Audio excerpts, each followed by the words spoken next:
Welcome back to the show. The Vice Chair of the House Republican Conference. He's Congressman Mike Johnson. Congressman, what do you make of the story? What are you hearing? Who left cocaine at the White House? Who was it?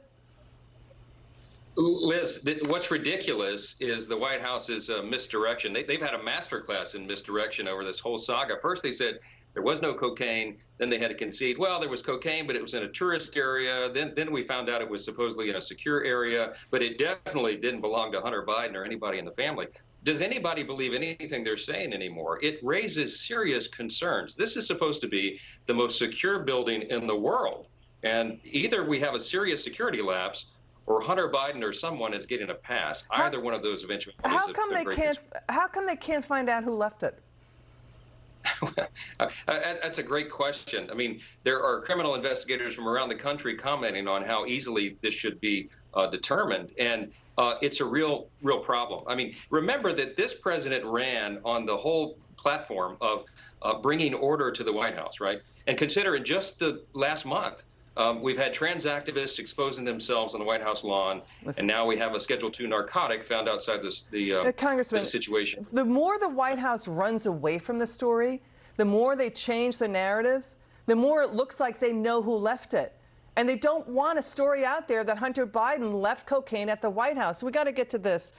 You mentioned this too. Law enforcement officials, the media, they're not buying the White House constantly changing the narratives at this. And then now we've got government ethics pros are saying, what's with this story that, that they're invoking the Hatch Act to dodge the questions about what's going on? Watch this.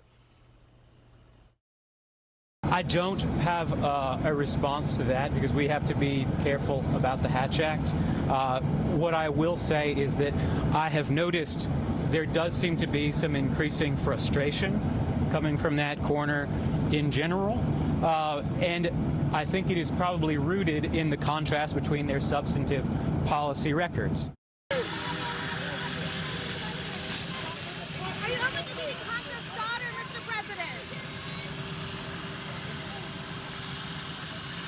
We have been told political by Secret Service folks for days that we may never know who is the person who left this behind, dropped it, it fell out their bag, threw it away, whatever the case may be, which, you talk to folks who used to work in the White House, they find that a little hard to believe. We can't have a White House where there's cocaine discovered. It's unacceptable. That's not what America wants to see in this White House. The Hatch Act, by the way, it's about not doing political campaigning on the job. It does not cover snorting cocaine.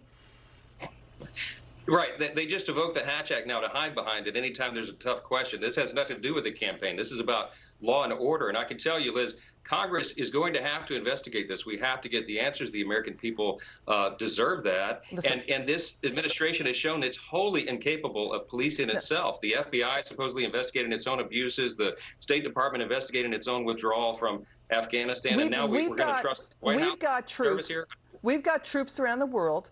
We've got women and men serving our country, looking back at the White House, seeing cocaine in the White House. That's law breaking. That's a felony. That's wrong. That's right. We do not want to demoralize our troops and our men and women in blue here anymore. We've got former top officials like former Customs and Border Patrol Commissioner Mark Morgan. He's saying the Secret Service is basically should have already solved the mystery by now. They've got cameras all over the place. A search should have taken 30 minutes if they used all the resources at their disposal. Again, cameras everywhere. He's saying the Biden White House looks like it is, quote, roadblocking this probe. It does, and if indeed they are, it won't surprise anyone because that's what we see in every federal agency right now and all of the supposed self-policing. It's deeply concerning that the Secret Service may not be forthcoming here. We rely upon them. This is one more institution that people are beginning to doubt, and that's a great threat to the whole republic. You know what? We don't know if it's Hunter Biden, whatever. American people deserve an answer. This is the White House. This is what America looks up to. And now it's debates. Congressman Johnson, thanks for joining us. Coming up, Dr. Marty Makary.